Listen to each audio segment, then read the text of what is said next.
थोडं डाव इकडे फिरवा म्हणते ते.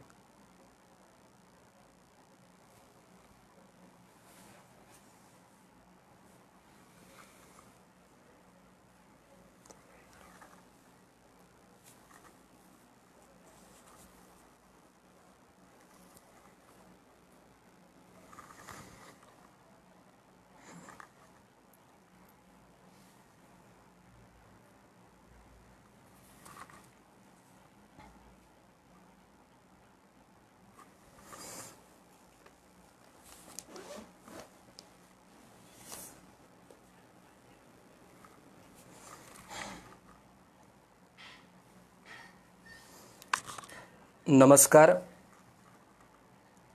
समाजानं संन्याशाचं पोर म्हणून हिणवल्यानंतरही त्याच समाजात हे विश्वचे माझे घर म्हणणाऱ्या ज्ञानोबा माऊलींचा महाराष्ट्र, विठेवरी उभा जायचा लावण्याचा घाबा असं पांडुरंग परमात्म्याचं वर्णन करणाऱ्या संत सेना महाराजांचा महाराष्ट्र,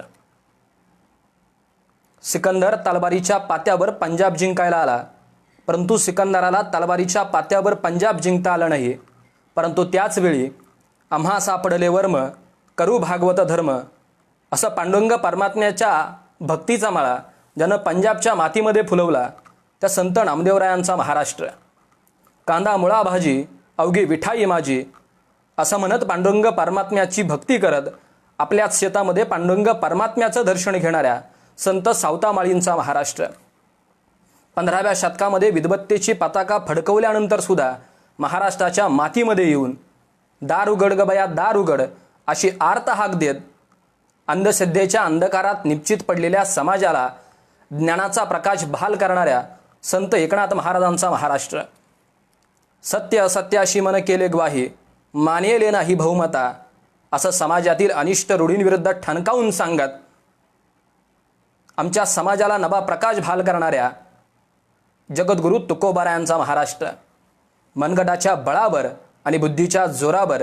निजामशाही आणि आदिलशाहीचं तख्त लिलियापणे पेलत असताना स्वराज्याची ज्योत ज्यानं अखंडपणे तेवत ठेवली त्या शहाजी महाराजांचा महाराष्ट्र, ज्यांच्या चरणांची धूळ कुंकवाच्या करंड्यात भरून मस्तकी लावावी अशा राजमाता राष्ट्रमाता मासाहेब जिजाऊंचा महाराष्ट्र, पाहून पराक्रम शंभूचा दिल्लीच्या तख्ताचा कडा कंपला, याच छत्रपतीच्या छाब्यानं मातीसाठी रणांगणात रक्ताचा सडा शिंपला असं ज्यांचं वर्णन केलं जातं त्या छत्रपती संभाजी महाराजांचा महाराष्ट्र, छत्रपती संभाजी महाराजांच्या मृत्यूनंतर हा महाराष्ट्र लिलियापणे टिकवणाऱ्या महाराणी येसुबाईंचा महाराष्ट्र, औरंगजेबाविरुद्ध झुंज देणाऱ्या महाराणी ताराबाईंचा महाराष्ट्र, 150 वर्षे इंग्रजांचे गुलाम असताना इंग्रज सरकारविरुद्ध पहिल्यांदा आद्यक्रांतीची ठिणगी कोण पेटवणार, त्याचवेळी आद्यक्रांतीची ठिणगी पेटवणाऱ्या आद्यक्रांतीवीर उमाजी नाईक यांचा महाराष्ट्र, इंग्रज सरकारविरुद्ध पहिल्यांदा पत्री सरकार स्थापन करून इंग्रज सरकारला धडकी भरायला लावणाऱ्या क्रांतिसिंह नाना पाटील यांचा महाराष्ट्र, याच महाराष्ट्राच्या मातीतील एक तरुण लाहोरला क्रांतिकारी संघटनेत सहभागी होण्यासाठी जातो आणि त्याचवेळी त्या क्रांतिकारी संघटनेत त्या तरुणाला पहिला प्रश्न विचारला जातो, कुठून आला? त्यावेळी त्या तरुणानं उत्तर दिलं, शिवाजी का बच्चा हूं, महाराष्ट्र से आया हूं असं ठणकावून सांगणाऱ्या राजगुरूंचा महाराष्ट्र, भक्तीच्या ऐलतीराचा शक्तीच्या पैलतीराचा महाराष्ट्र, भारतात पहिल्यांदा स्त्री शिक्षणाचं दार खुलं करणाऱ्या महात्मा फुलेंचा महाराष्ट्र, कर्मवीर अण्णांना एक धनिक येऊन सांगतो, मी तुम्हाला पैसे द्यायला तयार आहे, फक्त विद्यालयाला दिलेलं शिवाजी महाराजांचं नाव बदला.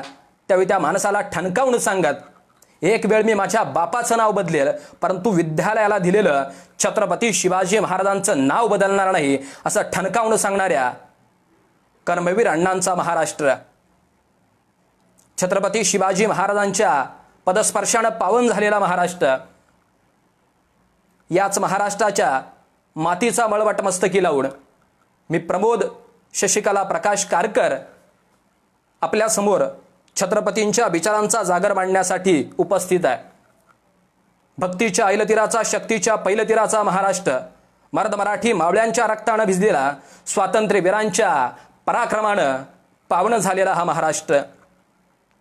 आज 7 मे बुद्ध पौर्णिमा आपल्या सर्वांना सत्य, अहिंसा, प्रेम हा मार्ग सांगत मानवी कल्याणाचा संदेश देणाऱ्या गौतम बुद्धांच्या याच ठिकाणी बुद्ध पौर्णिमा आहे, त्यांनाही या ठिकाणी मी प्रथमतः वंदन करतो.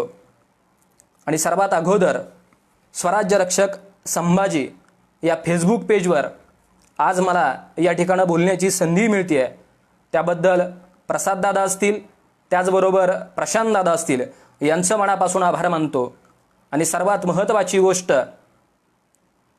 स्वराज्य रक्षक संभाजी या मालिकेमध्ये ज्यानं छत्रपती संभाजी महाराजांची बहीण म्हणून लिलयापणे भूमिका पार पाडली, आणि केवळ भूमिका नव्हे तर ती भूमिका आजही ते जगत आहेत, ते आमच्या ताईसाहेब, ज्यांच्यामुळे ही संधी मिळाली आहे. यश आकाशाला गवसणी घालणारं असलं तरी पाय जमिनीवर ठेवणाऱ्या आमच्या ताईसाहेब अश्विनीताई यांच्यामुळेही या ठिकाणी संधी मिळाली आहे, त्यांचंही मी मनापासून आभार मानतो. आणि सर्वात प्रथम माझ्या विषयाला सुरुवात करण्या अगोदर माझी ओळख सांगणं मला खूप गरजेचं वाटतं. राजा शंभू छत्रपतींची पावलं ज्या मातीत पहिल्यांदा उमटली तो पुरंदर किल्ला, त्या पुरंदर किल्ल्याच्या पाहित्याला स्वराज्य रक्षक मालिकेत ज्या गावाचा 2 वेळा उल्लेख झाला आणि ज्या गावाला 2008 साली राष्ट्रपती पुरस्कार मिळाला, त्या काळदरीतील प्रमोद कारकर आपल्यासमोर बोलण्यासाठी उभा आहे. दररोज शेतामध्ये काबाड कष्ट करून पांडुरंग परमात्म्याची भक्ती करणाऱ्या शेतकऱ्याच्या आणि वारकऱ्याच्या घरातील पोर आज आपल्यासमोर बोलण्यासाठी उभा आहे. आणि या ठिकाणी संबंध महाराष्ट्रातील शिवभक्त आज लाईव्ह येत असताना वक्ता तो वक्ताची नव्हे, श्रोतेविना, श्रोत्यांशिवाय वक्ता पूर्णच होऊ शकत नाही. जे सर्व श्रोते आज हे लाईव्ह ऐकण्यासाठी आले आहेत त्यांचंही मी मनापासून आभार मानतो. आणि छत्रपती शिवाजी महाराजांच्या विचारांचा जागर मांडत असताना मला सर्वात महत्त्वाची गोष्ट सांगायची आहे की छत्रपती शिवाजी महाराजांचं बालपण नेमकं कसं होतं. छत्रपती शिवाजी महाराजांच्या बालपणाच्या संदर्भानं जर आपण विचार करायला लागतो तेव्हा शुद्ध बीजापोटी फळे रसाळ गोमटी, त्याच पद्धतीनं छत्रपती शिवाजी महाराजांचं बालपण गेलं होतं. छत्रपती शिवाजी महाराजांचा जन्म 19 फेब्रुवारी 1630 रोजी झाला. पण छत्रपती शिवाजी महाराजांच्या जन्माच्या वेळी आमच्या महाराष्ट्राची परिस्थिती नेमकी काय होती? 750 वर्षापूर्वीचा अंधकार या महाराष्ट्राच्या मातीमध्ये थैमान घालून नाचत होता. या 750 वर्षापूर्वीचा अंधकार मिटवण्यासाठी शिवनेरीवर छत्रपती शिवाजी महाराजांचा जन्म झाला. मासाहेब जिजाऊन छत्रपती शिवरायांना सोबत घेऊन पुण्याच्या कसबा पेठेमध्ये स्वराज्याची सुरुवात केली. आणि स्वराज्याची सुरुवात करत असताना मला जाणीवपूर्वक सांगायचं आहे, आज लॉकडाऊनच्या काळामध्ये सर्वजण रामायण आणि महाभारत पाहत आहेत. आणि रामायण आणि महाभारत पाहत असताना आपल्या सर्वांना ही गोष्ट ज्ञात असावी, छत्रपती शिवाजी महाराजांच्या आयुष्यामध्ये रामायण आणि महाभारत या गोष्टींचा सर्वात महत्त्वाचा वाटा होता. रामायणामध्ये आपण सर्वांना पाहिलंय, 7 समुद्रा पार जाण्यासाठी जो सेतू बांधला, त्या सेतू बांधण्यासाठी वानरसेना कामी आली. वानरसेना काम करत होतं. मला सांगायचंय, रामायणामध्ये सर्वसामान्यांना सोबत घेऊन सेतू बांधला जातो आणि 7 समुद्रापार गेलं जातं. रामायणातला तोच आदर्श आमच्या छत्रपती शिवाजी महाराजांच्या काळजावर कोरला होता. म्हणूनच या महाराष्ट्राच्या मातीतील सह्याद्रीच्या दऱ्याखोऱ्यातील सर्वसामान्य माणसं एकत्र केली आणि स्वराज्य निर्माण झालं. हा रामायणाचा आदर्श होता. महाभारताचाही तोच आदर्श आपल्या सर्वांसमोर आहे. छत्रपती शिवाजी महाराजांच्या आयुष्यामध्ये महाभारताचा जर काही सगळ्यात महत्त्वाचा जर कोणता परिणाम झाला असेल, 2 दिवसापूर्वीच शिवाजी सावंत यांची युगंधर नावाची कादंबरी पूर्ण केली आणि ती युगंधर नावाची कादंबरी वाचत असताना मला छत्रपती शिवाजी महाराज आठवायला लागतात. कारण छत्रपती शिवाजी महाराज आणि भगवान श्रीकृष्ण यांच्यातील साम्य दिसत असताना मला एक गोष्ट आपल्या सर्वांना सांगायची आहे. आपण सर्वांना पाहिलंय, महाभारताच्या शेवटी ज्यावेळेस सर्व पांडव, भगवान श्रीकृष्ण आणि कुंती माता द्रौपदी हस्तिनापूरला धृतराष्ट्र आणि गांधारी यांना भेटायला जातात. धृतराष्ट्र यांना भेटण्यासाठी गेल्यानंतर सगळेजण तिथं उभे असतात. भगवान श्रीकृष्णानं त्या ठिकाणी साधलेली अखंड सावधानता आपल्या सर्वांना ज्ञात आहे की ज्यावेळी भगवान श्रीकृष्ण आणि भीम सगळे पांडव एका ठिकाणी उभे होते, त्यावेळी धृतराष्ट्र यानं सांगितलं, मला भीमाला भेटायचं आहे. त्यावेळी भगवान श्रीकृष्णानं हे जाणलं आणि भगवान श्रीकृष्णानं पुढं धृतराष्ट्र यांना सांगितलं, भीम आपल्या समोर उभा आहे. आणि धृतराष्ट्र समोर येतात. त्याच वेळी भगवान श्रीकृष्ण एक पुतळा धृतराष्ट्रांच्या समोर उभे करतात आणि धृतराष्ट्रांच्या समोर पुतळा केल्यानंतर भीम समोर आहे असं धृतराष्ट्रांना वाटतं आणि धृतराष्ट्र आलिंगन देतात आणि आलिंगन इतक्या त्वेषानं देतात की तो पुतळा तोडून टाकतात. पुतळा तोडून टाकला जातो. सर्व पांडव पाहतात. त्या क्षणी भीमाचं काय होणार होतं सांगण्याचं तात्पर्य इतकं, महाभारतामध्ये भगवान श्रीकृष्णानं साधलेली अखंड सावधानता आम्हाला छत्रपती शिवरायांच्या काळातही पाहायला मिळते. आपण सर्वांना पाहिलंय, आग्रा भेट अर्थात मृत्यूचा विळखा होता. त्या मृत्यूच्या विळख्यामध्ये छत्रपती शिवरायांनं साधलेली अखंड सावधानता. अफजल खानाच्या भेटीच्या वेळी छत्रपती शिवाजी महाराजांना पुन्हा एकदा अखंड सावधानता बाळगली. त्यानंतर ज्यावेळी पुण्यामध्ये शाहिस्ते खानाच्या लाखोच्या फौज फाट्यामध्ये जात असताना शिवरायांना साधलेली अखंड सावधानता अर्थात भगवान श्रीकृष्णांचा घेतलेला आदर्श वाटायला लागतो. त्यानंतरचा ही एक सगळ्यात महत्त्वाचा प्रसंग आहे. भगवान श्रीकृष्णानं आपली राजधानी द्वारकेला बदलली. आमच्या राजा शिवछत्रपतींनं सुद्धा आपली राजधानी राजगडाहून रायगडावर नेली. ही प्रेरणा होती भगवान श्रीकृष्णांकडून घेतलेली. त्यानंतरचा एक सगळ्यात महत्त्वाचा प्रसंग आहे. ज्यावेळी बलराम दादा आणि भगवान श्रीकृष्ण फिरायला जात असताना एका राज्यामध्ये श्रीगाल नावाचा राजा आपल्या प्रजेवर अन्याय अत्याचार करतोय अशी तक्रार त्याची पत्नी भगवान श्रीकृष्णांकडे करते.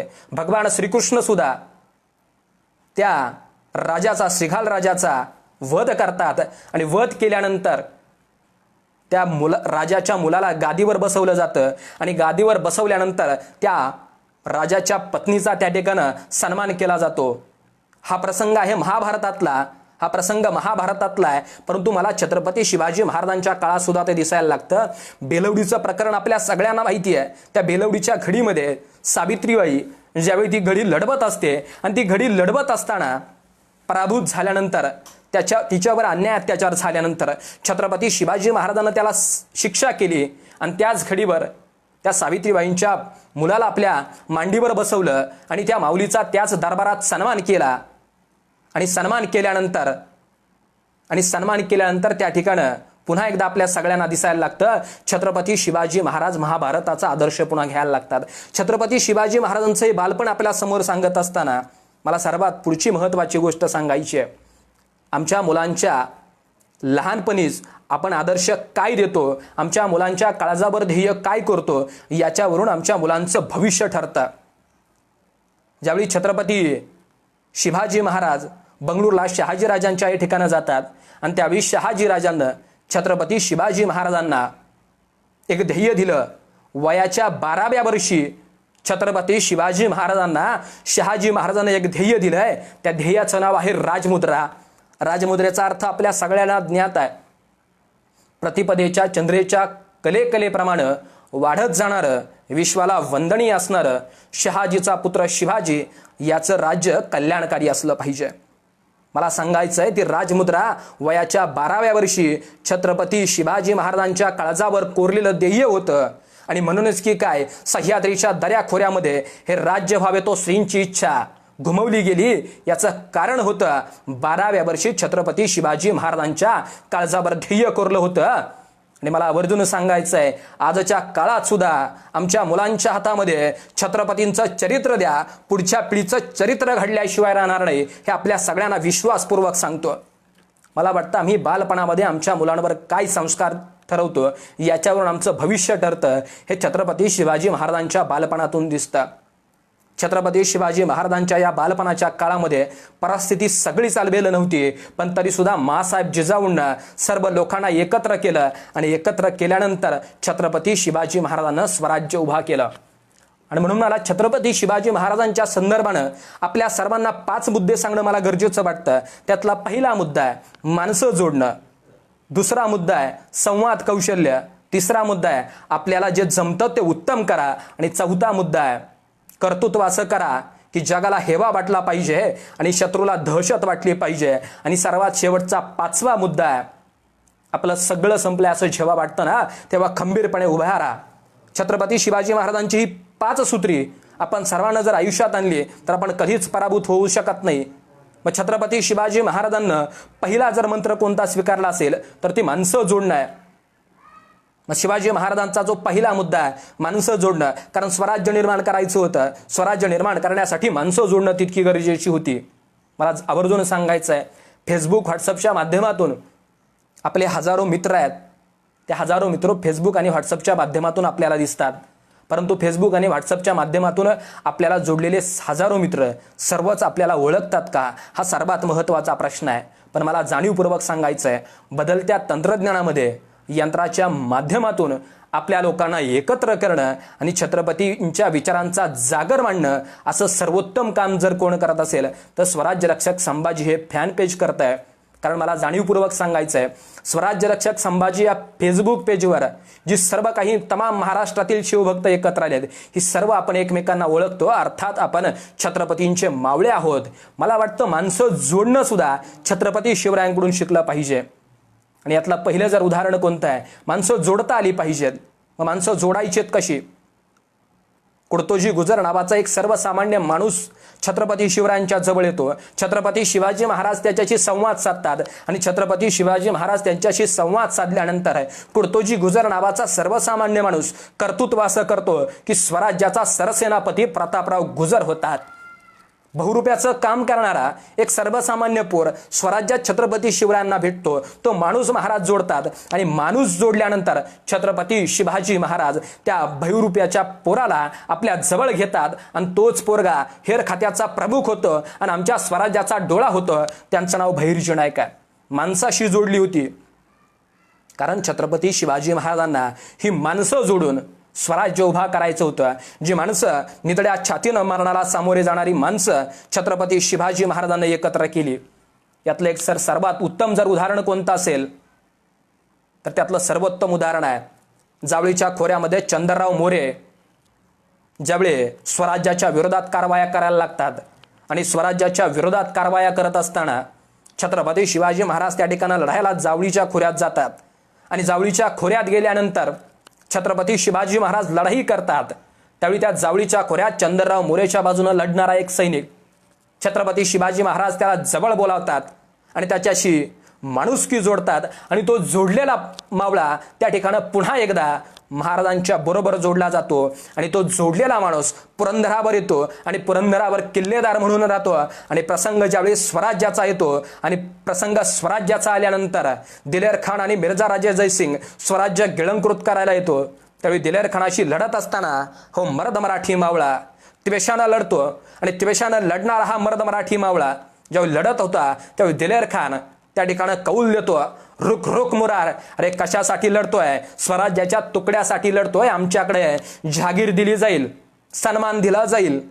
त्यावेळी मुरारबाजी सांगतात, अरे माझ्या राजानं काय कमी केलंय ते तुझ्याकडे येऊ. त्या त्वेषानं मुरारबाजी पुन्हा एकदा लढायला सुरुवात करतात आणि त्या हत्तीच्या अंबारीत बसणाऱ्या दिलेर खानाला संपवण्याचा प्रयत्न करतात. त्याचवेळी तीरकमानीतून बाण सुटतो आणि तीरकमानीतून सुटलेला बाण आमच्या मुरारबाजींचं कंठस्नान होतं. कंठस्नान झाल्यानंतर शिरधडा वेगळं होतं. शिरधडा वेगळं झाल्यानंतर सुद्धा मुरारबाजी देशपांडे 200 ते 250 गनिमांना कापून टाकतात. आपल्या शरीरातील रक्ताचा शेवटचा थेंब स्वराज्यासाठी घेतात आणि आमच्या मातीसाठी मरतात. जावळीच्या खोऱ्यामध्ये जोडलेला माणूस अखेरच्या श्वासापर्यंत स्वराज्यासाठी लढत राहतो.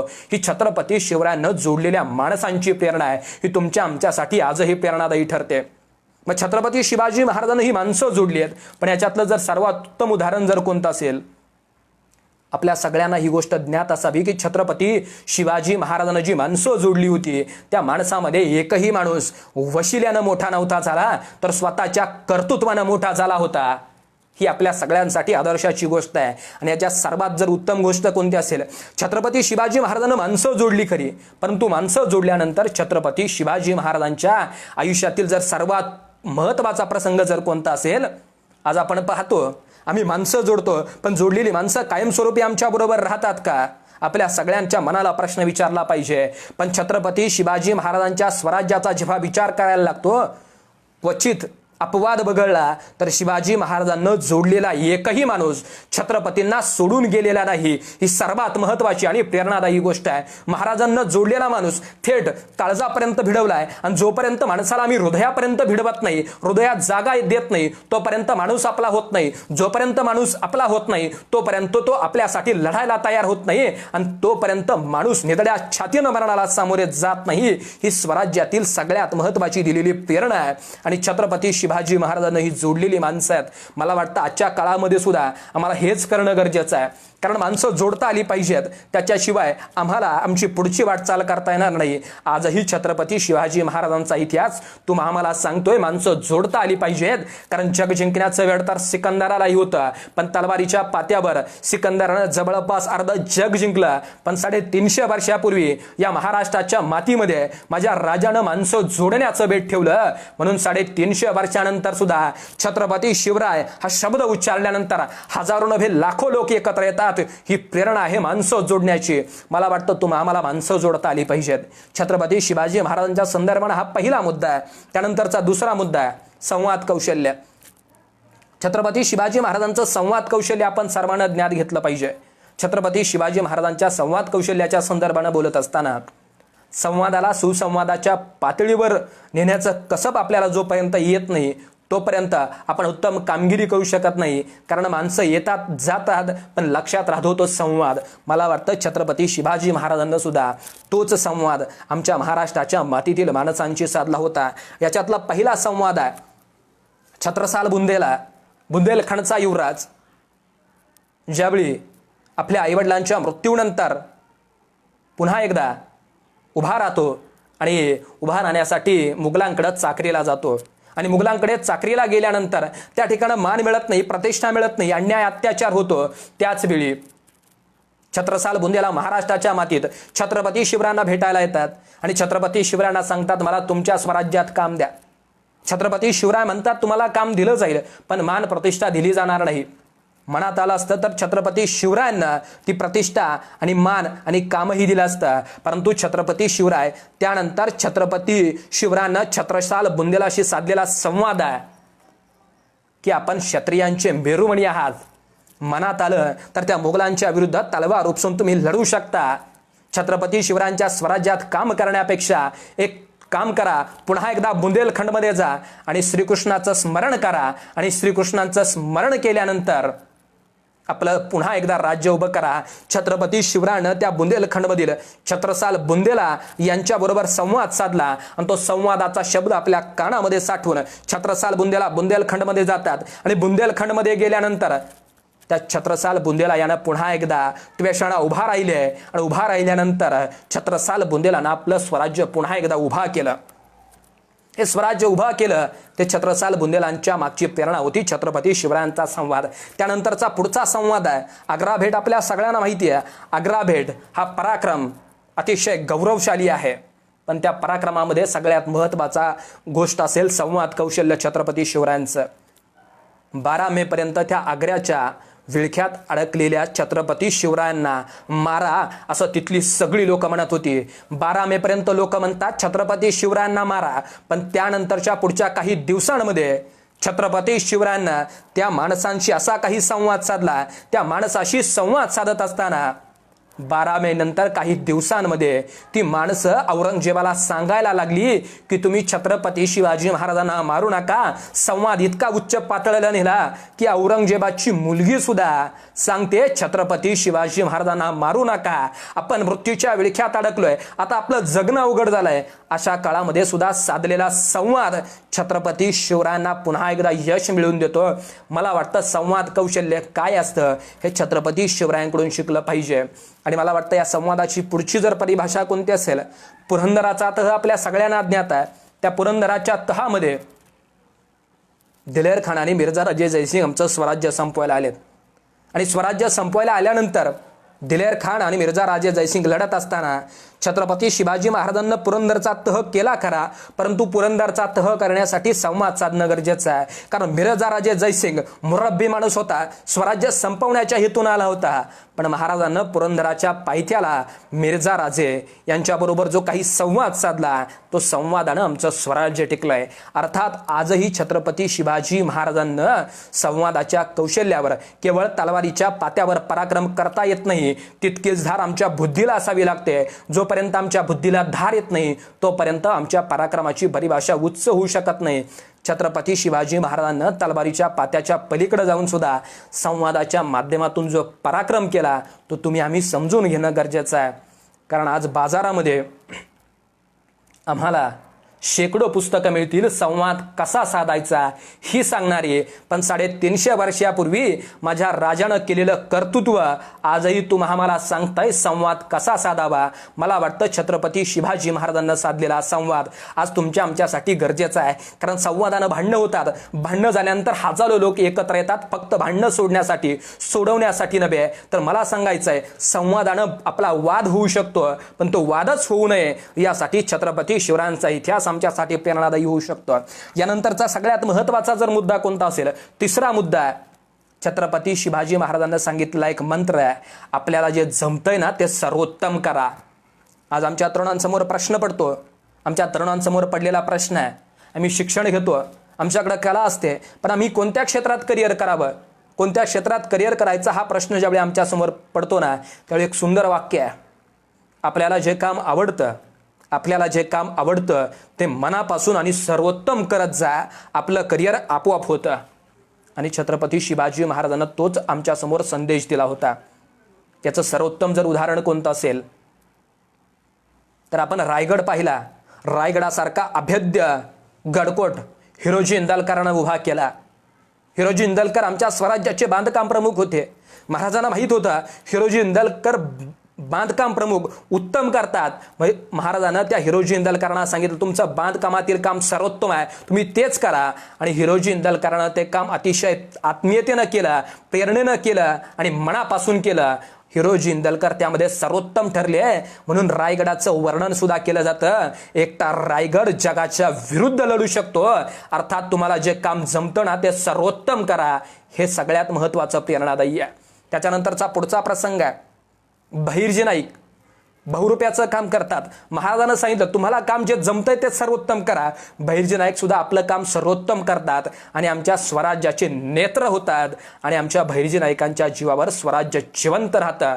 मला वाटतं तुम्हाला जमतंय ते सर्वोत्तम करा, ही प्रेरणा महाराजांना दिली आहे. आणि याच्यानंतरचा एक महत्त्वाचा प्रसंग आहे, महाराजांना असाच एक भेटलेला मावळा, तो मावळा बालपणात भेटला होता. एका लग्नाची वरात सुरू होती आणि ती लग्नाची वरात सुरू असताना छत्रपती शिवाजी महाराजांना पहिले एक 8 ते 9 वर्षाचं पोर विजेच्या चपळाईनं दांडपट्टा चालवतं. आणि विजेच्या चपळाईनं दांडपट्टा चालवत असताना महाराजांना त्या पोराला जवळ बोलावलं आणि विचारलं काय करतो. त्याच वेळी त्या पोरानं सांगितलं असं लग्नाच्या वरातीमध्ये दांडपट्टा चालवायचा, लोक खायला देतात, बस बस इतकंच करायचं. महाराजांना सांगितलं आमच्याकडे येशील का. त्या पोरानं सांगितलं काय करावं लागेल. महाराजांना सांगितलं तिकडं जे करतो ना तेच आमच्याकडे येऊन करावं लागेल. त्या दिवसापासून पोर महाराजांचं झालं. पण महाराजांना सांगितलं तुला इथून पुढं आता फक्त दांडपट्ट्यातल्या वेगवेगळ्या कला शिकायच्यात, त्यात निपुण व्हायचं आहे, त्यात निष्णात व्हायचं आहे. आणि त्या दिवसापासून तो पोरगा सराव करायला लागला, दांडपट्ट्यातल्या वेगवेगळ्या कला शिकायला लागला, आपल्याला जे आवडीनं जमतंय ते उत्तम करायला लागला. आणि प्रसंगाला प्रतापगडाच्या पायथ्याला अफजल खान महाराजांना संपवायला आला आणि त्यावेळी प्रसंग असा झाला आहे, महाराजांनी इतकी वर्ष मेहनत करणाऱ्या, आपल्याला जे आवडतं ते उत्तम करणाऱ्या त्या मावळ्याला सांगितलं, आज तुझ्या कष्टाची, तुझ्या सरावाची परीक्षा आहे आणि तुला आता त्या मैदानात, परीक्षेच्या मैदानात उतरायचं आहे. त्या परीक्षेचं मैदान आहे प्रतापगडचा पायथा. आणि तो तरुण सुद्धा तयार झाला. आणि तयार झाल्यानंतर महाराज निघाले. अफजल खानाच्या भेटीच्या वेळी महाराजांना जाणलं होतं दगा फटका होऊ शकतो. त्याचवेळी अफजल खानाबरोबर असणारा सय्यद बंडा, जो सय्यद बंडा विजेच्या चपळाईनं दांडपट्टा चालवतो, महाराजानं अफजल खानाला सांगितलं, त्या सय्यद बंडाला घाबरतो, त्याला बाजूला उभा करा. सय्यद बंडाला बाजूला उभा केला. सय्यद बंडा 20 फुटावरून उडी मारून विजेच्या चपळाईनं दांडपट्टा चालवतो.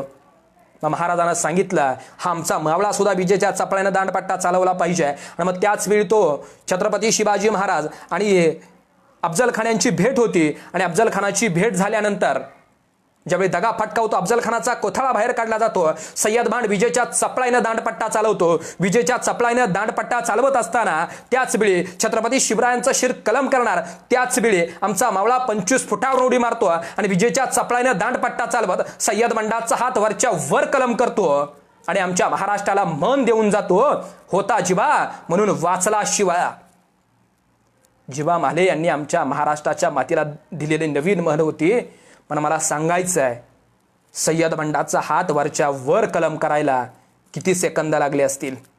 सय्यद बंडाच्या हात वरच्या वर कलम करायला काही सेकंद लागले असतील.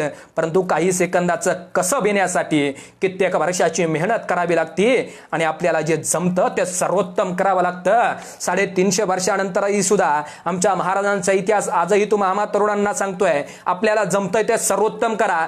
ज्यावेळी तुम्ही सर्वोत्तम कराल त्यावेळी तुम्ही तुमच्या क्षेत्रातला छत्रपती शिवाजी महाराज झाल्याशिवाय राहणार नाही. ही प्रेरणा माझ्या राजानं तुम्ही आम्हाला देऊन ठेवली आहे.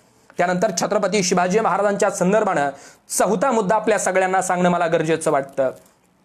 तो चौथा मुद्दा असा आहे, कर्तृत्व असं करा की जगाला हेवा वाटला पाहिजे आणि शत्रूला दहशत वाटली पाहिजे. या संदर्भानं पहिला जर मुद्दा कोणता असेल, आग्र्याहून छत्रपती शिवाजी महाराजांची सुटका झाली. परंतु शिवाजी महाराजांची सुटका झाल्यानंतर 17व्या शतकामध्ये युरोप खंडातलं आंतरराष्ट्रीय दर्जाचं वृत्तपत्र, 17व्या शतकातल्या आंतरराष्ट्रीय दर्जाचं युरोप खंडातलं वृत्तपत्र, ज्या वृत्तपत्राचं नाव आहे लंडन गॅझेट, त्या लंडन गॅझेट नावाच्या वृत्तपत्रामध्ये आग्र्याहून सुटका झालेल्याचं वर्णन पहिल्या पानावर केलं आहे. Shivaji the king of India.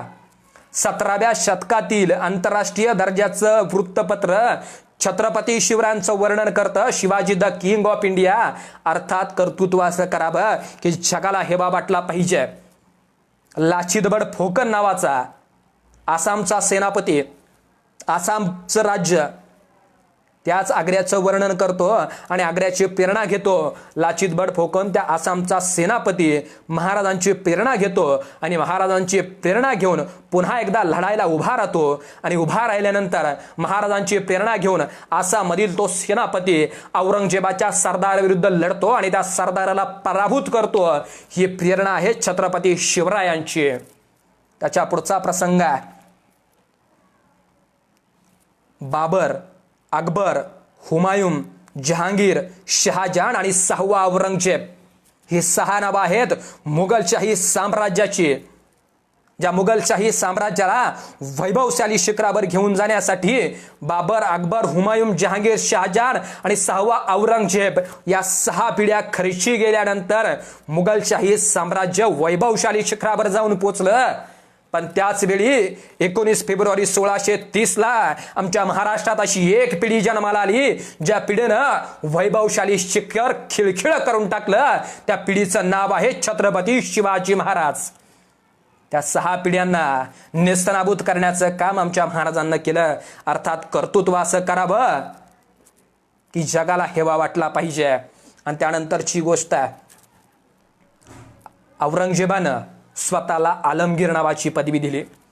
Aurangzeb स्वतःला आलमगीर नावाची पदवी देतो आणि आलमगीर नावाची पदवी देत असताना त्यानं इराणच्या बादशाला शाह अब्बास दुसरा त्याला एक पत्र पाठवलं.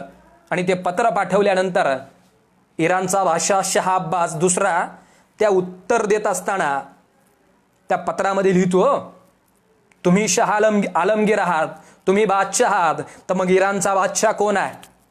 तुम्ही आलमगीर कुठले? तुम्ही तर पिरदगिगार, म्हणजे तुम्ही तुमच्या वडिलांना कैद करणारे. अहो, तुम्ही तुमच्या वडिलांना कैद करू शकता, पण महाराष्ट्रातील छत्रपती शिवाजी महाराजांना कैद करू शकत नाही. इराणच्या बादशाहानं छत्रपती शिवाजी महाराजांचा उल्लेख आपल्या पत्रात केला आहे. अर्थात छत्रपती शिवाजी महाराजांची प्रेरणा आहे की जगानं सुद्धा हेवा वाटावा असं कर्तृत्व माझ्या महाराजांना करून दाखवलंय. अमेरिकेसारखा बलाढ्य देश ज्यावेळी आपला आर्मी उभे करत असतो, त्यावेळी आजही अमेरिकेसारख्या आर्मीमध्ये छत्रपती शिवाजी महाराजांची प्रेरणा घेऊन एक भाग शिकवला जातो. प्रतापगडाच्या पाहित्याला ज्यावेळी अफजल खानाचा वध केला जातो, त्यावेळी त्या प्रेरणेनं ती जे काही प्रसंग आहे त्या प्रसंगाचा अभ्यास अमेरिकेसारखा बलाढ्य देश करतो आणि आपली एक युद्धनीतीचा भाग म्हणून छत्रपती शिवरायांची प्रेरणा घेतो. मला सांगायचं आहे, छत्रपती शिवाजी महाराजांची ताकद इतकी आहे की जगाला सुद्धा हेवा वाटत होता. आणि त्यानंतरची गोष्ट आहे, औरंगजेबानं आपल्या मृत्यूपत्रात लिहिलंय, काबूलपासून कंधारपर्यंत माझ्या तैमूर खानदानानं अनेक नामांकित सरदारांना पाणी पाजलंय. इराक, इराण, तुर्कस्तानच्या सरदारांना पाणी पाजत असताना हिंदुस्थानामध्ये मात्र मला छत्रपती शिवाजी महाराजांना रोखलंय. या खुदा, दुश्मन भी दिया तो कौन दिया, सिवा भोसले जैसा दिया, अपने जन्नत के दरवाजे खुले रखना खुदा, क्योंकि दुनिया का सबसे नेक इंसान और मेरा दिलदार दुश्मन तेरे पास आ रहा है. शत्रूनं महाराजांचं वर्णन करावं आणि आपलं कर्तृत्व असं करावं की जगाला हेवा वाटला पाहिजे आणि शत्रूला दहशत वाटली पाहिजे. याचं उत्तम जर उदाहरण कोणतं असेल तर पुण्यामध्ये शाहिस्ते खान लाखोचा फौजपाठा घेऊन येतो. फौजपाठा घेऊन आल्यानंतर आमचं महाराष्ट्र संपवणार असंच प्रेरणा घेऊन येतो. आणि शाहिस्ते खान आता महाराष्ट्र संपवतो की काय? त्याच वेळी आमच्या महाराजांना युक्ती लढवली आणि त्या लाखोच्या फौजेत जाऊन सुद्धा शाहिस्ते खानाची बोटं कलम केली. मी सांगतोय, शत्रूला ही दहशत वाटावी. खापी खानाच्या भखरमध्ये शाहिस्ते खानानं काढलेले उद्गार लिहिलेत, उस दिन सिवा भोसले ने सिर्फ मेरी उंगलियां नहीं काटी, बल्कि मेरी ताकत और घमंड को उतारा है. अब मैं सपने में भी सिवा भोसले से मिलना नहीं चाहता. शत्रूनं वर्णन केलंय, मी स्वप्नात सुद्धा छत्रपती शिवाजी महाराजांना भेटू शकत नाही. कर्तृत्व असं करावं की शत्रूला दहशत वाटली पाहिजे. आणि छत्रपती शिवाजी महाराजांच्या संदर्भानं, आपल्या सर्वांच्या संदर्भानं एक शेवटचा मुद्दा आहे की आपलं सगळं संपलं असं जेव्हा वाटतं ना, तेव्हा खंबीर व्हा. याची जर प्रेरणा काय असेल तर ती प्रेरणा आहे छत्रपती शिवाजी महाराजांची. पुरंदराच्या तहामध्ये 23 किल्ले, 4 लक्ष होऊन उत्पन्नाचा प्रदेश आणि आपल्या पोटचं पोर मनसबदार म्हणून पाठवलं. आतापर्यंत मिळवलेले सगळे किल्ले मुघलांकडे द्यावे लागले. आतापर्यंत मिळवलेलं यश क्षणार्धात शून्य झालंय. महाराज पराभूत झालेत असं वाटत असताना महाराज खचून जातील का? एवढ्या मोठ्या पराभवानंतर सुद्धा महाराज खंबीरपणे उभे राहतात. तोच पुन्हा एकदा आग्र्याला बोलवलं जातं आणि आग्र्याला बोलवल्यानंतर पुन्हा एकदा आमचे महाराज मृत्यूच्या विळख्यात अडकतात. महाराज मृत्यूच्या विळख्यात अडकल्यानंतर छत्रपती शिवाजी महाराजांचं पहिलं अपयश, त्यानंतर मृत्यूच्या विळख्यात अडकले ते दुसरं अपयश, हे 2 अपयश पचवल्यानंतर माणूस खंबीरपणे उभा राहू शकतो का? पण माझे छत्रपती शिवाजी महाराज खंबीरपणे उभे राहतात आणि आग्र्याहून सुटका करून घेतात. आणि आग्र्याहून सुटका केल्यानंतर या महाराष्ट्राच्या मातीमध्ये येऊन आपली मजबूत बाजू, कमकुवत बाजू या सगळ्या गोष्टींचा अभ्यास जवळपास 3 ते 3.5 वर्ष या सगळ्या गोष्टींचं चिंतन केल्यानंतर छत्रपती शिवाजी महाराज पुन्हा एकदा 1670 ते 1678 साल्हेर पासून जिंजीपर्यंत या सह्याद्रीच्या गडकोटांमध्ये, सह्याद्रीच्या माथ्यावर 260 पेक्षा जास्त किल्ले मिळवून दाखवतात. अपयशानंतर यश कसं मिळवलं जातं हे छत्रपती शिवाजी महाराजांना आम्हाला सांगितलेलं आहे. छत्रपती शिवाजी महाराजांच्या जन्माच्या वेळी 750 वर्षापूर्वीचं पारतंत्र्याचा अंधकार आमच्या डोक्यावर थैमान घालत असताना छत्रपती शिवाजी महाराजांना आयुष्य लाभलंय 18,603 दिवसांचं. शिवाजी महाराजांना 18,603 दिवसाच्या आयुष्यामध्ये 750 वर्षापूर्वीचा अंधकार मिटवलाय, वैभवशाली शिखरावर गेलेलं मुघल साम्राज्य खिळखिळं करून टाकलंय आणि आमच्या महाराष्ट्राच्या मातीला आजही शिवाजी महाराजांचा इतिहास सांगतोय.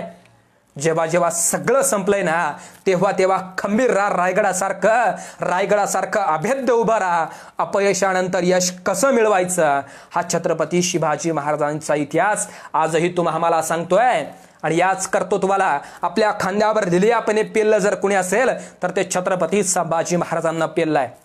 छत्रपती शिवाजी महाराजांना हे कर्तृत्व लिहिलेपणे आपल्या खांद्यावर पेलत असताना छत्रपती शिवाजी महाराजांचा मृत्यू होतो 3 एप्रिल 1680ला. शिवाजी महाराजांचा मृत्यू झाल्यानंतर संभाजी महाराजांचं वय वर्ष आहे 23व्या वर्षी छत्रपती संभाजी महाराजांचा आपले पिता गेलेत. छत्रपती शिवरायांच्या मृत्यूनंतर 23 वर्षाचा तरुण उभा राहतो दिल्लीच्या तख्ताला टक्कर देण्यासाठी. आणि त्याच वेळी औरंगजेब छत्रपती शिवरायांच्या काळात कधीच या महाराष्ट्राच्या मातीत येण्याचं धाडस करत नाही.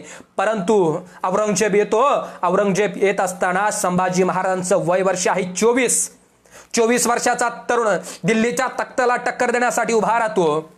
आणि आमचे तरुण कधीतरी म्हणत असतात नाद करायचा नाही. आमचे तरुण जेव्हा असं म्हणायला लागतात ना नाद करायचा नाही, त्यावेळी मला सगळ्यांना माझ्या महाराजांचा संदर्भ द्यावा वाटतो.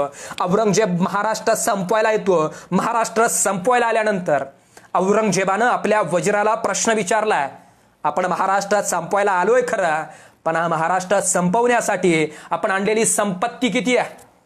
वजीर थोडा वेळ विचार करतो आणि विचार केल्यानंतर वजीर सांगतो, आपण महाराष्ट्र संपवायला आणलेली संपत्ती मोजायला जवळपास 14 वर्ष लागतील. महाराष्ट्र संपवायला संपत्ती आणली औरंगजेबानं जी मोजायला 14 वर्ष लागतील.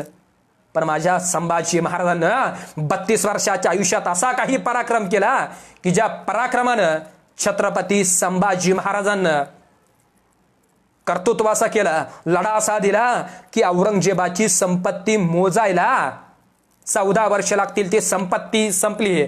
अकबर, जहांगीर, शहाजहान यांच्या खजिन्याची दारं कधीच उघडण्याची वेळ आली नव्हती. औरंगजेबाला ती दारं उघडावी लागली. औरंगजेबाला स्वतःच्या स्वयंपाकघरातील सोन्या चांदीची भांडी वितळून विकावी लागली. दिल्लीचा बादशाह माझ्या महाराष्ट्राच्या मातीत येतो आणि महाराष्ट्राच्या मातीत आल्यानंतर महाराष्ट्र गिळंकृत करण्याचा विचार करतो.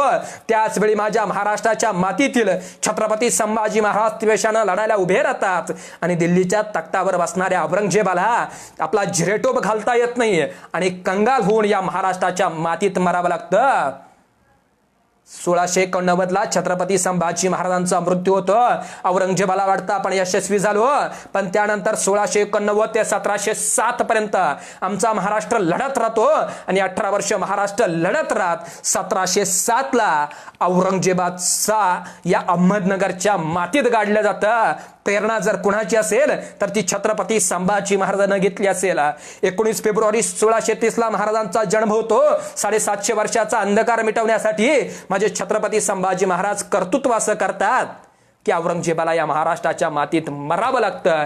ही जर प्रेरणा कुणाची असेल तर माझ्या राजांची असेल, स्वराज्याच्या 2 छत्रपतींची असेल. ही छत्रपतींची गौरवगाथा आपल्या समोर मांडत असताना मला आपल्या सर्वांना एक संदेश द्यायचा आहे. तो संदेश असा आहे की महाराष्ट्राच्या मातीतील जे गडकोट आजही आम्हाला छत्रपतींच्या गौरवगाथेचा कर्तृत्वाची साक्ष देत आहेत. आपल्या सगळ्यांना मला एक गोष्ट सांगायची आहे. रयतेचे स्वराज्य प्रतिष्ठान महाराष्ट्र राज्याचा प्रवक्ता म्हणून काम करत असताना प्रतिष्ठानच्या माध्यमातून घेतलेला एक विचार आहे. जो विचार असा आहे की आमचे गडकोट पुन्हा एकदा एकत्र गडकोट सुरक्षित राहिले पाहिजेत. मला वाटतं या सगळ्या संदर्भाने विचार मांडत असताना तमाम महाराष्ट्रातील सगळ्या मर्द मराठी मावळ्यांना मला एक नम्रपूर्वक सांगायचं आहे, आपलं गाव असेल, आपल्या गावापासून जवळ असणारा कोणताही गडकोट असू देत, त्या गडकोटाची पाठी आपल्या गावामध्ये लावा. ती गडकोटाची पाठी लावल्यानंतर आपल्या गावापासून आपला गडकोट किती किलोमीटरच्या अंतरावर आहे ते लिहा. गावातील प्रत्येकाला कळेल तो गडकोट इतक्या अंतरावर आहे. तो गडकोट आपल्याला कळणार आहे आणि येणार जाणाऱ्याला कळेल तो गडकोट आपल्या गावाजवळ आहे. मग महिन्यातून एकदा आमच्या सगळ्या तरुणमर्द मराठी मावळ्यांना त्या गावातल्या तरुणांना एकत्र यावं, त्या गडकोटावर जावं, त्या ठिकाणची साफसफाई करावी, तो गडकोटाची डागडुजी करण्याचा प्रयत्न करावा. आमचे गडकोट जर टिकले तर आमचा महाराष्ट्र टिकणार आहे. कारण आज कोणत्याही गडकोटावर जा, गडकोटाच्या मातीचा कणन कर आमच्या छत्रपती शिवरायांच्या मर्द मराठी मावळ्यांच्या रक्ताने भिजलाय. कधीतरी राजगडाच्या पायथ्याला जा, राजगडाच्या पायथ्याला आमच्या महाराणी सईबाईंचं समाधी स्थळ आहे. ते समाधी स्थळ आजही आम्हाला राजा शंभू छत्रपती काय आहेत हे सांगत असतात. कधीतरी रायगडाच्या पायथ्याला जा, रायगडाच्या पायथ्याला 2 छत्रपती घडवणाऱ्या आमच्या मासाहेब जिजाऊंचं समाधी स्थळ आहे. ते समाधी स्थळ तुमच्या आमच्या आयुष्यातील प्रेरणास्थान आहे. ते समाधी स्थळ पहा. पुन्हा एकदा रायगड चढा, रायगडावर गेल्यानंतर आमच्या राजा शिवछत्रपतींचं समाधी स्थळ दिसेल. ते समाधी स्थळ आजही आम्हाला प्रेरणा देत राहील. पन्हाळगडाच्या पायथ्याला जा, पन्हाळगडाच्या पायथ्याला आमच्या जिवामालींचं समाधी स्थळ दिसेल. ते समाधी स्थळ आम्ही निधड्या छातीनं मरणाला सामोरे जाऊ शकतो ही प्रेरणा देत राहील. मला सांगायचं तात्पर्य इतकं आहे, आमचे गडकोटांसाठी या महाराष्ट्राच्या मातीतील आमच्याच बाबाजाद्यांना रक्ताचा शेवटचा थेंब आणि अखेरचा श्वास घेतलाय. ते गडकोट आज जिवंत करणं तुमची आमची जबाबदारी आहे. म्हणून प्रत्येक तरुणानं हा संदेश लक्षात ठेवायचा आहे. आपल्या गावामध्ये एक पाठीरावा जवळचा गडकोट लिहा आणि आपल्या गडकोटाचं संरक्षण करा, हा सर्वात महत्वाचा संदेश द्यायचा आहे.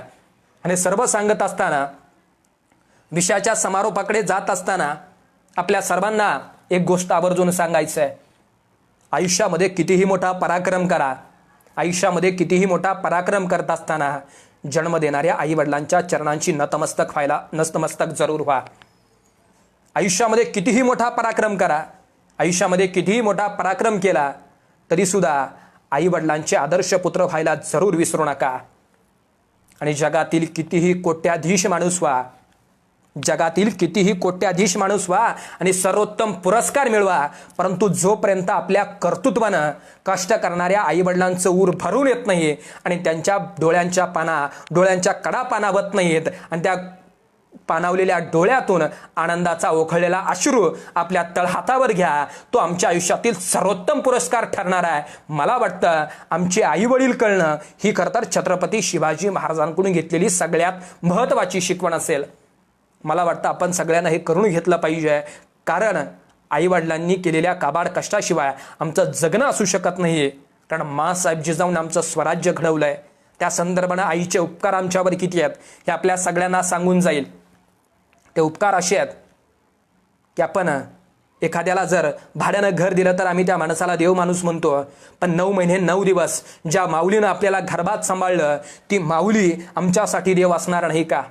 आम्ही आईच्या गर्भात असतो, आईच्या गर्भात असताना आम्हाला रक्त कुठून येतं? आईनं दिलेलं रक्त हा दुसरा आमच्यावर केलेला अनंत उपकार आहे. आम्ही आईच्या गर्भात असताना आमच्या शरीरात हाडं कुठून येतात? आईनं आपलं कॅल्शियम देऊन तुम्हाला समृद्ध केलेलं असतं. आईनं केलेला तिसरा उपकार आहे अस्थिदान. आणि आम्ही आईच्या गर्भात असताना श्वास कुठून घेतो? आईनं अर्धा श्वास आपल्या लेकराला दिले असतं म्हणून लेकरू जिवंत असतं. आईनं केलेला सर्वात महत्त्वाचा उपकार आहे श्वसनदान. मला वाटतं आम्ही आमच्या आईवडिलांचं स्मरण केलं पाहिजे. आणि अर्थात हे सगळं करत असताना हे आम्ही जेव्हा करायला लागतो, छत्रपती शिवाजी महाराज केवळ डोक्यावर घेऊन नाचण्याचा विषय, अर्थात छत्रपती शिवाजी महाराज आमच्या मस्तकावर घेऊन नाचलेच पाहिजेत. परंतु जोपर्यंत छत्रपती शिवाजी महाराज आमच्या काळजात जात नाहीत आणि काळजात जाऊन आमचं जगणं छत्रपती शिवरायांच्या विचारानं होत नाही, तोपर्यंत आम्ही छत्रपती शिवरायांचे मावळे होऊ शकत नाही. ही प्रेरणा आम्ही घेणं गरजेचं आहे. आणि मला वाटतं या कोरोनाच्या काळामध्ये आम्ही एक माणुसकी जपणं गरजेचं आहे. आणि हा माणुसकीचा एक सर्वोत्तम संदेश तुमच्यापर्यंत पोहोचवणार आहे. कारण छत्रपती शिवाजी महाराजांना तुमच्या आमच्यापर्यंत दिलेली माणुसकी टिकवणं गरजेचं आहे. आणि माणुसकी ही आमच्या रक्तातच आहे. आमच्या रक्तातील माणुसकी तुमच्यापर्यंत पोहोचवण्याचा प्रयत्न करतोय. माणुसकी आपल्या रक्तात असताना सगळ्यांना सांगायचं आहे की आमच्या शरीरातील महत्त्वपूर्ण भाग डोळे. आमच्या एका डोळ्याला जर इजा झाली तर दुसरा डोळा सांगत असतो तू बरा हो. जोपर्यंत तू बरा होत नाही तोपर्यंत मी या शरीराला पुढची वाट दाखवील. बरा असणारा डोळा इजा असणाऱ्या डोळ्याला सांगत असतो. एखाद्या हाताला जखम होती, हाताला जखम झाली म्हणून बरा असणारा हात इजा झालेल्या हाताला सांगत असतो तू बरा हो. जोपर्यंत तू बरा होत नाही ना तोपर्यंत मी या हाताला मदत करेल. इजा होलेल्या हाताला बरा असणारा हात सांगतो. आमच्या पायाला जखम होती, अपघातानं एक पाय ना चालू शकत नाही, त्याच वेळी बरा असणारा पाय इजा झालेल्या पायाला सांगत असतो, तू तुझ्या जखमांच्या वेदना सहन कर, तू बरा हो, मी काळजी घेईल तुझी, तू बरा हो. जोपर्यंत तू बरा होत नाही ना तोपर्यंत मी माझ्या एका पायावर हा शरीराचा भार सहन करेल.